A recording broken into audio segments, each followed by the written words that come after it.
Hello everyone, welcome back to my channel. Today I've got an unboxing. It's a fragrance that's been sent to me by Fragrance du Bois. I have never had any contact with them before, but they got in touch and asked if I'd like to receive their latest fragrance, which is an exclusive in Harrods. So I said, yes please, and it is here now. You will know what it is because I put it in the title of the video. So here is the box, and I have undone it, but I have not taken it out and smelt it yet. So I thought it would be fun to smell it for the first time here with you. So let's open it here.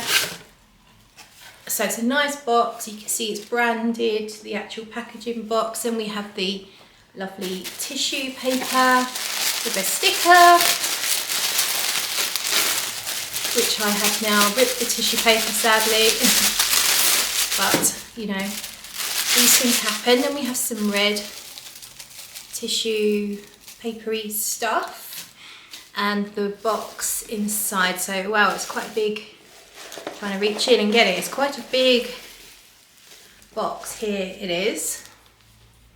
So that's quite a large, that's my hand. Large-ish box, but not ridiculously so. And this is a 75ml. The fragrance is called Sirène. That means siren or mermaid. You've obviously would have heard of sirens. I think they were sort of these water-dwelling ladies that sing and attract sailors to their death. So that is Sirène. On the back you have some writing. We are going to get straight into it. Whilst I'm unboxing, I'd like to remind you that I'm doing a raffle. It's for the British Red Cross for the situation that's ongoing over in Gaza. There are a whole host of fragrances that you can win. The price of a ticket is £5, which you just need to PayPal to me, or you can get 5 tickets for £20. All the details are going to be in the description, so please have a look at that.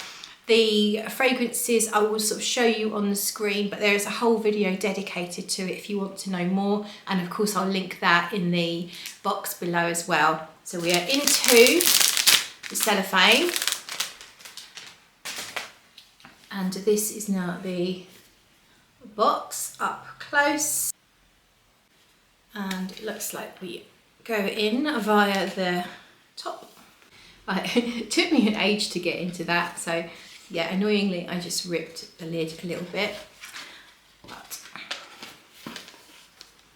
now I think we slide this out, hopefully. There we go. So we'll drop the box down there, and it looks like we take the box lid off like this. And then I see pink. I see pink. Oh, hang on, look. Ta-da! So we can now, oh, this is a very nice velvety box. So this box in itself is really lovely. I would repurpose this as a jewellery box. Really nice, soft velvet. And I'm not sure how to undo it. There we go, right. Opens like this, and we have a red interior, have a little card.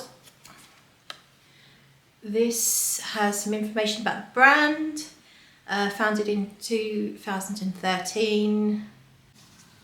Now, that is gorgeous, really. I mean, the presentation is beautiful. I like this box.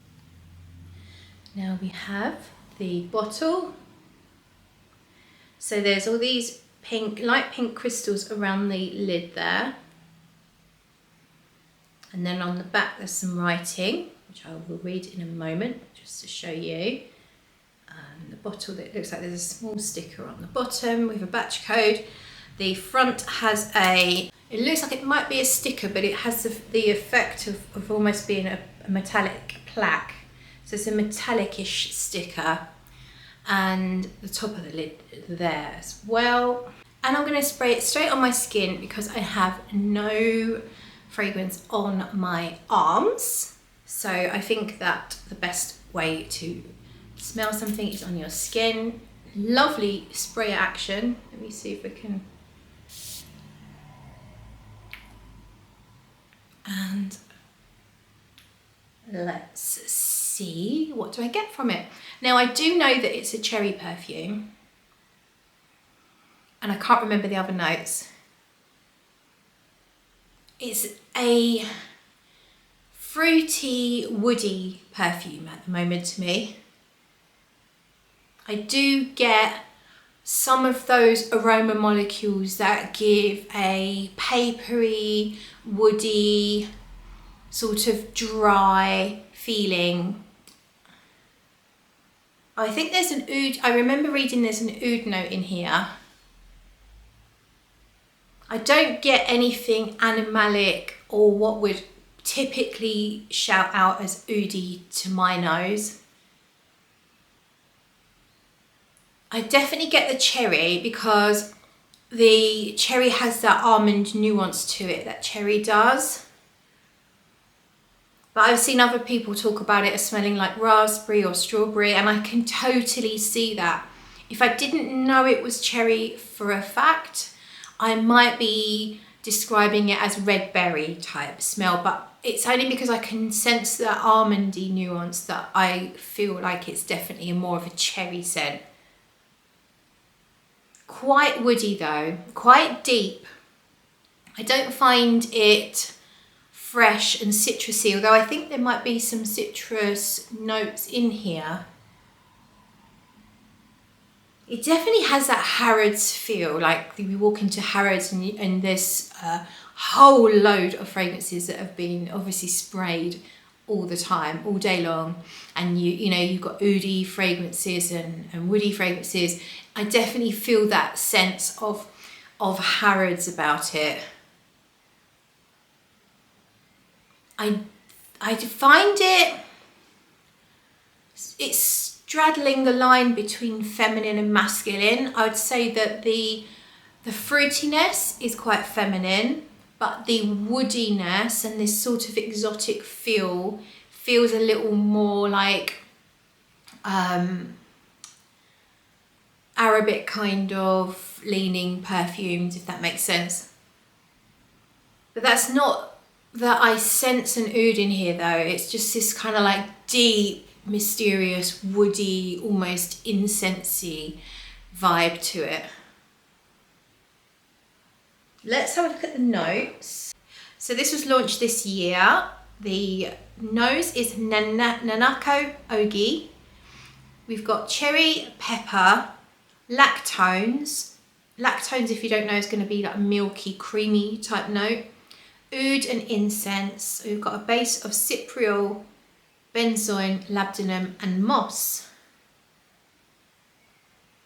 I can totally understand all of those darker, deeper notes being in here because I definitely feel that they're quite present. I would say the pepper is noticeable, but I wouldn't have necessarily picked it out because of the way that it's blending with all the woody sort of drier notes. I quite enjoy that almond nuance to the cherry. I find that quite nice. I think this is a good balance between feminine and masculine, a good balance between sweet and not sweet. It's definitely deep, dark and mysterious, and I got quite a bit more pepper in that last note, in that last breath. It's kind of ambery. It's definitely dark for a cherry perfume. Did we have any citruses in the end?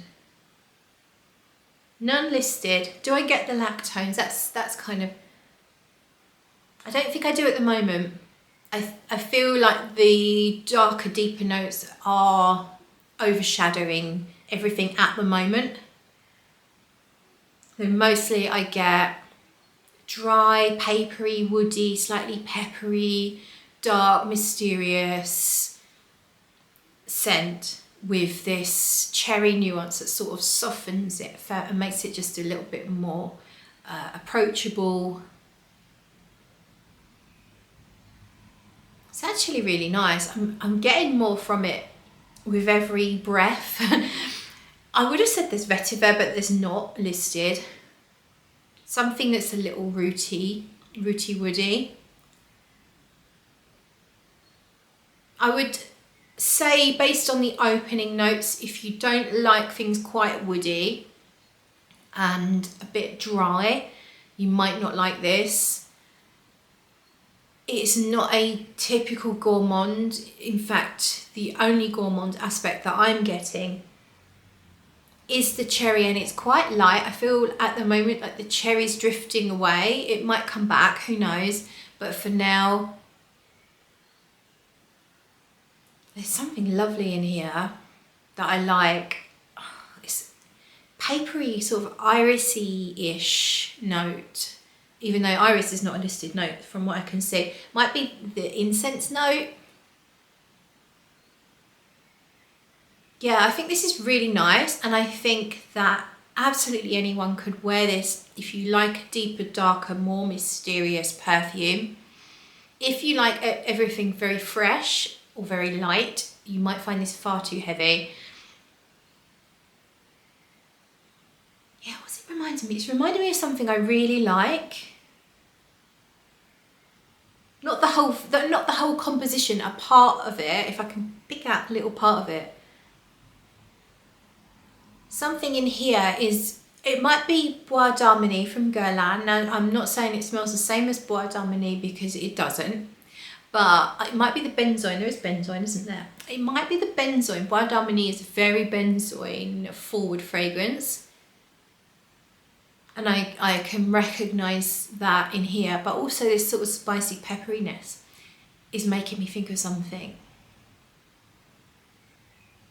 Also, something that's in By the Fireplace from Maison Martin Margiela.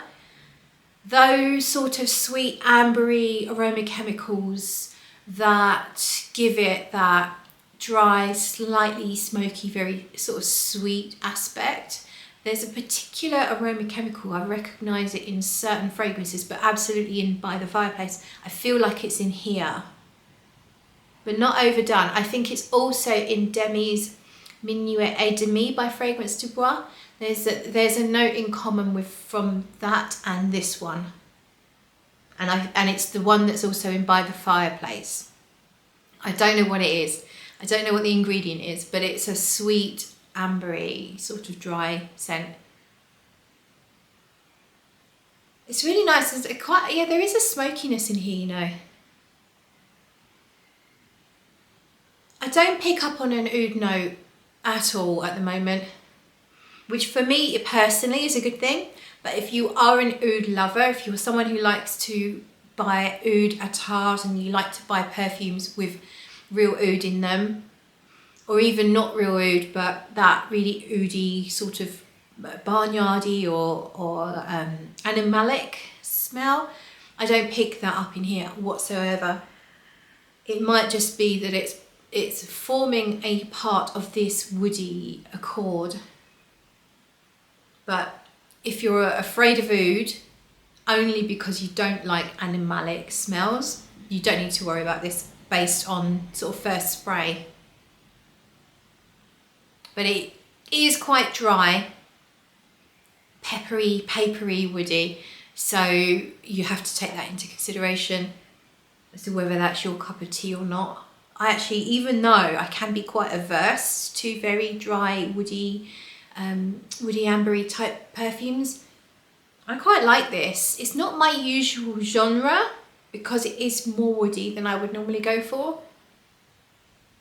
But I do think it's really nice. I would wear this to a party. I think I would get compliments, and I think people would realise that it's not a basic sort of department store fragrance. It does have that exotic / niche kind of feel.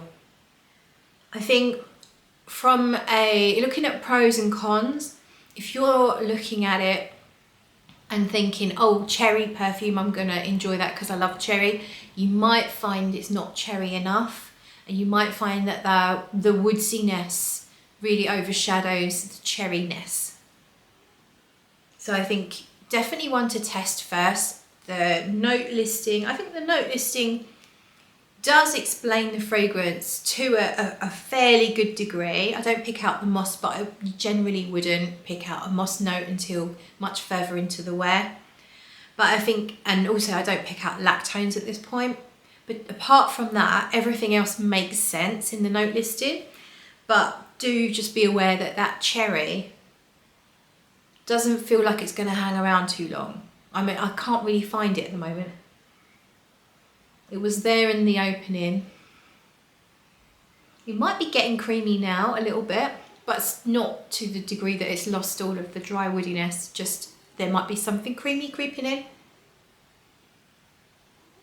I think it's losing its sweetness a little bit. This is one that's changing a lot. With every time I'm sniffing it, I feel like it's developed again a little bit. Or it might just be that I'm finding more stuff every time I sniff it. I feel like it might be getting smokier. I do not always like Cypriol, Nargamotha. I can find that overshadows things in fragrances. So it might be that I'm now finding is getting stronger. It's becoming more sort of smoky and less sweet. Either way, very, very interesting. If you would like a full review, do let me know. Obviously, it's just arrived. These are just my very first impressions. I will put a comment and pin it with a few more thoughts after an hour or two, just to let you know how this one gets, how it changes on my skin. And that is it. I'd like to thank Fragrance du Bois for sending me such a beautiful, I mean, the packaging is out of this world. You know, that just looks beautiful. It's 75ml. It says Parfum on the top, so I assume that means it's Parfum strength. So thank you to Fragrance du Bois for sending this to me. Thank you to you for watching. Don't forget you can join my raffle. It's still live. I'll be drawing around the first week in April. You have the opportunity to win such an amazing array of fragrances. Thank you then, and goodbye.